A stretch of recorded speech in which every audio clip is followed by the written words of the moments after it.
Imaginemos por un momento a un hombre que se pasa 10 años enteros luchando en la guerra más sangrienta de su época. Una locura, sí. Y sobrevive.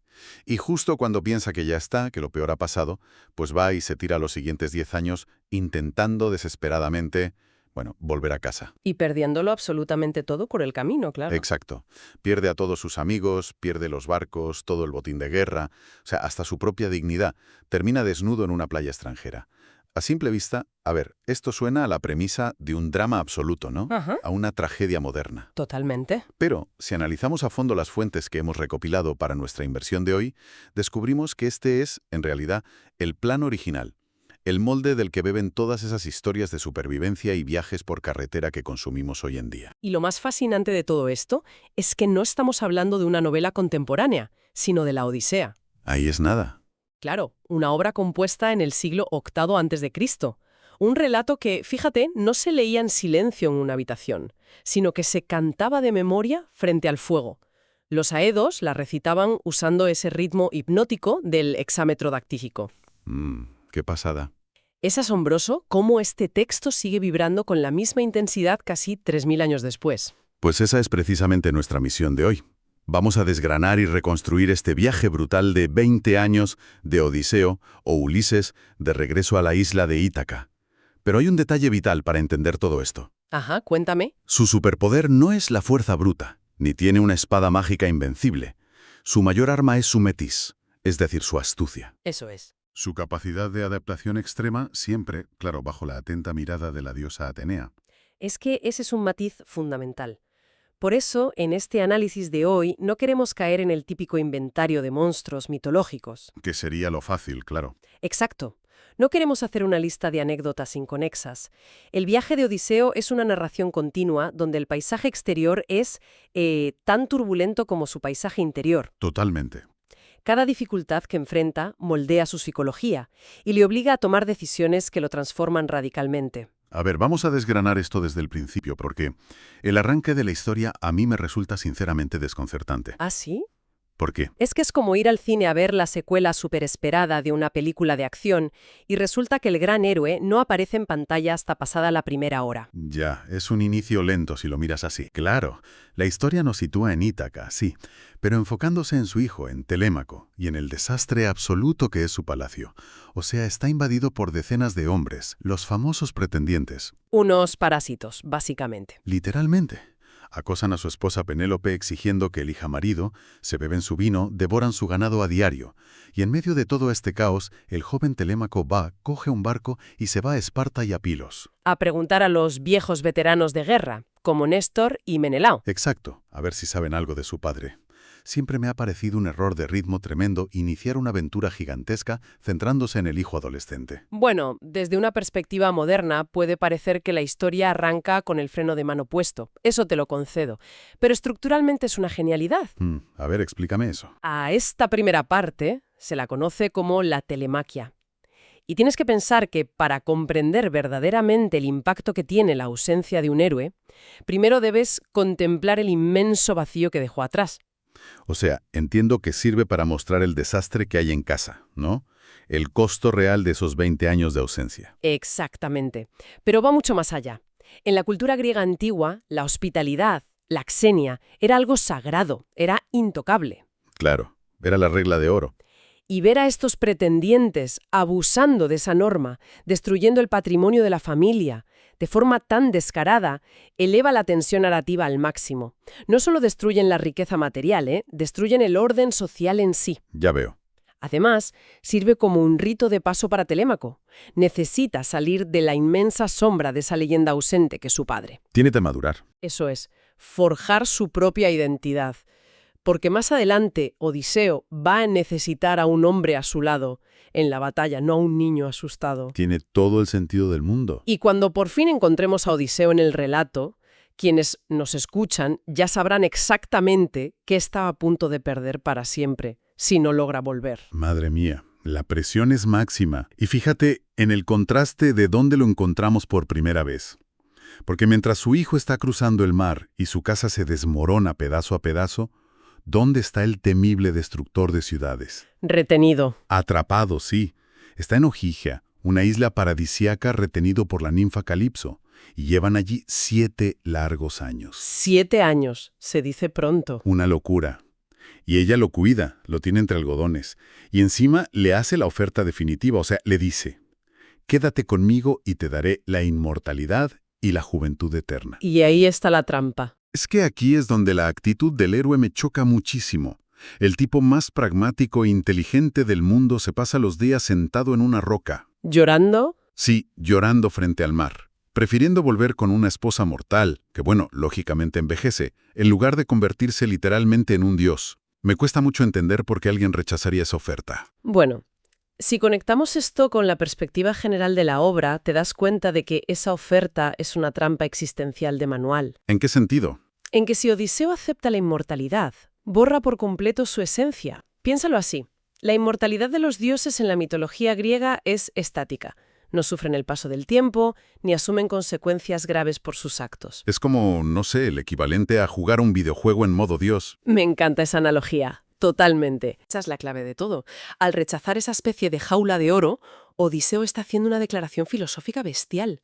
Reivindica que el dolor, las cicatrices, el envejecimiento y sobre todo los lazos humanos son precisamente lo que le da valor a la vida. Es profundo, la verdad. Elegir envejecer junto a los suyos demuestra que, para él, la identidad y el hogar valen muchísimo más que una perfección eterna, pero completamente vacía. O sea, es una defensa brutal de la vulnerabilidad humana. Y de hecho, esa misma vulnerabilidad se hace más evidente que nunca justo después de esto. Cuando decide marcharse. Eso es. Los dioses deciden intervenir y Calipso al final lo deja marchar en una humilde balsa. Pero claro, Poseidón, el dios del mar, le tiene un rencor tremendo y le lanza una tormenta apocalíptica. No se lo iba a poner fácil. Para nada. La balsa se hace pedazos y Odiseo sobrevive nadando a duras penas durante 2 días, hasta que llega a medio muerto, desnudo y escupiendo agua a Esqueria, la tierra de los feacios. Y aquí, fíjate, el relato da un giro interesantísimo en la forma de contarse. Sí, porque el rey Alcino lo acoge, y durante un gran banquete Odiseo toma la palabra. Es decir, toda esa parte famosa de los monstruos que todo el mundo conoce, no nos la cuenta un narrador neutral, nos la cuenta el propio Odiseo. Así es, entramos en un inmenso flashback narrado en primera persona, lo cual, claro, cambia por completo la forma en que debemos interpretar los hechos. Es que yo leo esta parte de las fuentes y, sinceramente, me vuelvo increíblemente desconfiado. ¿Sospechas de él? Mucho. O sea, él se pone a enumerar tragedia tras otra. Que si en la tierra de los Cicones hubo una batalla terrible. Que si luego pasaron por los lotófagos. Que si el cíclope Polifemo se comió a varios hombres y tuvo que cegarlo. Provocando la ira de Poseidón, claro. Exacto. Luego que si la hechicera Circe convirtió a otros marineros en cerdos, que bajó al mismísimo inframundo a hablar con el adivino Tiresias. Una parada fundamental, sí. Luego vienen las sirenas, los monstruos Escila y Caribdis. Un catálogo de horrores. Totalmente. Y finalmente dice que sus hombres, por desobedientes, se comieron las vacas del dios Sol, y que Zeus los aniquiló a todos con un rayo, dejándolo a él, casualmente, como el único superviviente impecable. Qué conveniente, ¿verdad? Que en realidad fue un líder pésimo, que hubo motines o que perdió a sus hombres por pura incompetencia. Pues mira, acabas de dar en el clavo con uno de los recursos narrativos más modernos de esta obra antigua.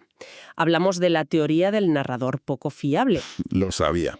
Claro, la obra juega magistralmente todo el rato con los límites entre la realidad y la ficción. Ya establecimos antes que su gran virtud es la metis, ¿no? Esa inteligencia táctica. Sí, su astucia. Pues bien, lo que presenciamos en la corte de los feacios es su metis aplicada al arte de la oratoria, al storytelling puro y duro. O sea, está haciendo el discurso de ventas más importante de su vida. Literalmente. Él sabe perfectamente que los feacios están aislados, que viven en la opulencia y que adoran las historias exóticas y maravillosas. Así que construye un relato absolutamente magnético. ¿Les da lo que quieren oír? Eso es. En el fondo no importa si el cíclope medía 15 metros o si solo era un pastor local muy hostil al que cegó con una estaca en una cueva. Ya, los detalles dan igual. Lo verdaderamente importante es el mecanismo táctico detrás del relato. O sea, funciona. Su historia es tan cautivadora que los tiene hipnotizados, los conmueve profundamente y consigue exactamente su objetivo. ¿Qué es el transporte? Consigue una nave rápida y segura, y además muchísimo bronce, oro y vestidos, básicamente recuperando de un plumazo el estatus de rey que el mar le había arrebatado. Su narrativa es una herramienta de supervivencia brutal. Porque gracias a ese barco fiaseo, por fin, después de 20 años, pisa su tierra natal, pisa Ítaca. Un momento crucial. Pero claro, si ha usado las mentiras para conseguir el transporte, tiene que mantener esa misma actitud al bajarse de él. Porque entrar por la puerta principal de su palacio gritando «No sé, vuelvo, soy el rey». Habría orado 2 segundos. Exacto, habría provocado que los pretendientes lo asesinaran en el acto. Un ataque frontal en ese momento era un suicidio garantizado. Piensa que estamos hablando de un enemigo inmensamente superior en número. Son más de 100 jóvenes en la flor de la vida y fuertemente armados. Tela. Por eso, la llegada no puede ser triunfal. Debe ser puramente estratégica, y aquí interviene nuevamente Atenea para ayudarlo y lo disfraza. Y el disfraz es tremendo. Lo transforma en un mendigo viejo, andrajoso, calvo y sucio. Lo vuelve irreconocible a propósito. Totalmente. Bajo esta farsa no va al palacio directamente. Acude primero a la majada de su porquerizo más leal, Eumeo. Para tantear el terreno. Claro, y allí se revela por fin a su hijo Telémaco en secreto para urdir el plan. Pero luego, cuando entra en su propio palacio, leer cómo las fuentes describen esta parte es durísimo. Es una sección muy intensa, sí. Odiseo tiene que sentarse en el suelo de su propia casa, en la ceniza, a mendigar comida. Ve a esos tipos bebiendo de sus copas de oro, coqueteando con sus criadas, y tiene que tragar saliva mientras lo insultan, hasta le lanzan taburetes. Y él aguanta estoicamente. Yo entiendo que es como una versión a vida o muerte del programa este de El jefe infiltrado, pero, de verdad, conociendo al guerrero colérico que arrasó Troya, me cuesta horrores creer que aguante semejante humillación sin sacar una espada a la primera provocación. Bueno, entonces, ¿qué significa todo esto? Significa que el guerrero colérico y arrogante que luchó en Troya ya no existe. ¿Ha cambiado tanto? ¿Ha muerto en el viaje? Recuerda que fue precisamente esa arrogancia, ese impulso estúpido de gritarle su verdadero nombre al cíclope desde el barco, lo que atrajo la maldición de Poseidón. Es verdad, por fanfarrón. Odiseo ha aprendido la lección a base de perderlo todo. Lo que vemos cuando está sentado en el suelo de su propio salón es la culminación de su evolución como personaje. Se ha convertido en un maestro absoluto de la paciencia y del control de los impulsos. O sea, usa ese tiempo de humillación para recopilar información, básicamente. Eso es, necesita cartografiar el terreno antes del ataque. Observa pacientemente quién le sigue siendo leal en la servidumbre, como por ejemplo la vieja nodriza Euriclea. Uy, esa escena es buenísima, la que casi arruina el plan al reconocerlo por la cicatriz de un jabalí mientras le lavaban los pies. Menudo susto. Y sobre todo observa la brillantez de Penélope, esa mujer que ha logrado mantener a raya a docenas de hombres violentos durante años, con el famoso truco del sudario para su suegro Laertes. Lo de tejer de día y destejer de noche. Esa misma. Él entiende que para ganar esta batalla final en inferioridad numérica, el cálculo mental y la estrategia tienen que silenciar por completo al ego y al orgullo. Es brillante. Un cálculo que termina estallando por fin en la famosísima prueba del arco, porque la paciencia llega a su límite. Todo converge ahí. Penélope, supongo que buscando ganar tiempo o forzar una resolución imposible, saca el pesado arco de Odiseo y dice, bueno, me casaré con quien pueda tensarlo y pasar una flecha por los anillos de 12 hachas alineadas. Una prueba casi sobrehumana. Y la escena está narrada con una tensión brutal. Los pretendientes sudan, intentan calentar la madera al fuego para ablandarla, respoplan, pero ni siquiera pueden doblarlo. Fracasan uno tras otro. Hasta que el viejo mendigo andrajoso, entre las burlas y los insultos de todos, pide el arco. Y lo tensa con una facilidad pasmosa. Las fuentes lo comparan visualmente con un músico afinando la cuerda de una lira. Es una imagen poética preciosa justo antes del caos. Totalmente, porque dispara, acierta limpiamente en los 12 anillos y en ese milisegundo la farsa termina. Odiseo se quita los harapos, se planta en la puerta y junto a Telémaco y sus siervos leales comienza una masacre absoluta. Una carnicería sin piedad. Caen todos. Las flechas vuelan, es implacable. Después de todo eso, se da por fin el esperado reencuentro con Penélope, quien, oye, fiel a su propia naturaleza astuta, no se fía de él inmediatamente. Es que ya es tan inteligente como él. Claro, le hace una prueba psicológica final sobre el secreto de la cama matrimonial, que resulta que Odiseo construyó anclada a las raíces de un árbol vivo, por lo que no se puede mover. Y ahí es cuando se reconocen y se cuentan sus sufrimientos. Sí. Y, a ver, hasta aquí parece el final feliz perfecto de película de Hollywood. Parecería un cierre redondo para la aventura, sí. Pero la realidad de la violencia en el mundo antiguo es otra muy distinta. La sangre derramada exige más sangre. Los dientes y marchan hacia la casa del héroe buscando venganza pura y dura. Una rebelión en toda regla. Están a punto de chocar las lanzas, de iniciar otra carnicería enorme en la isla, y de repente, de la nada, la diosa Atenea baja del cielo, grita que tiren las armas, y básicamente impone un pacto de amnesia mágica. Decreta la paz instantánea y se acabó. Un final repentino. A ver, yo entiendo que es mitología, pero sinceramente, como resolución narrativa me parece una trampa de guión gigantesca. Te resulta artificial. Muy barato. O sea, Odiseo orquesta un asesinato múltiple a puerta cerrada y justo cuando va a tener que asumir las consecuencias lógicas y sociales de sus actos, aparece una diosa y pulsa el botón de reinicio. Venga, todos amigos. No me cuadra. Es una reacción completamente lógica si lo analizamos con nuestra sensibilidad narrativa moderna. Parece el clásico Deus ex machina perezoso para acabar la historia rápido, como dices. Exacto. Pero si profundizamos en el significado y en el contexto histórico y social que reflejan estas fuentes, esa intervención divina significa algo inmenso. Piénsalo. En esa sociedad arcaica, la justicia institucional no existía como la conocemos hoy. ¿Qué vía entonces? Solo existía la venganza de sangre. Si tú matabas a alguien de mi familia, mi deber moral ineludible ante la sociedad era matarte a ti o a los tuyos. Era una espiral destructiva infinita. O sea que si Atenea no baja a imponer esa paz forzada, Ítaca se vacía porque se acaban matando absolutamente todos. Precisamente, esa intervención divina no es un truco barato de guión, es la representación simbólica de un cambio de paradigma brutal en la historia humana, que es el nacimiento de la civilización. ¡Wow! ¡Qué fuerte! Es el momento exacto en el que el orden institucional, o sea, una ley o un pacto vinculante avalado desde arriba, debe prevalecer sobre el caos perpetuo de la venganza personal. Es el triunfo del orden sobre el ego. Qué manera de darle la vuelta, fíjate. Pone en perspectiva que este relato que hemos explorado hoy es muchísimo más profundo que un simple catálogo de criaturas o una bitácora de viaje. Es una obra inagotable. Es el retrato descarnado de un ser humano que sobrevive gracias a su inteligencia y su adaptabilidad. Vemos su metamorfosis completa, ¿no? De guerrero colérico en Troya a estratega paciente que sabe encajar los golpes en el suelo de su propia casa para recuperar su vida. Es fascinante. Y sin embargo, a pesar de que este pacto de paz impuesto por Atenea suela a final definitivo y feliz, hay un último detalle en los textos. Un matiz que a menudo se pasa por alto, pero que encierra una carga psicológica, diría yo, abrumadora. Cuéntanos porque esto le da un giro a todo. Si recordamos el pasaje donde Odiseo desciende al Hades, al inframundo, el adivino Tiresias le hace una profecía ineludible. Sí. Le deja muy, muy claro que incluso después de matar a los pretendientes y recuperar a su esposa y su corona, el viaje de Odiseo en realidad no habrá terminado ahí. Exacto. Y es un pensamiento provocativo y casi escalofriante con el que queremos dejar a quienes nos escuchan hoy dándole vueltas, porque altera esa imagen de final cerrado que solemos tener. Totalmente. Tiresias le advierte que Odiseo no podrá simplemente sentarse en su trono a descansar.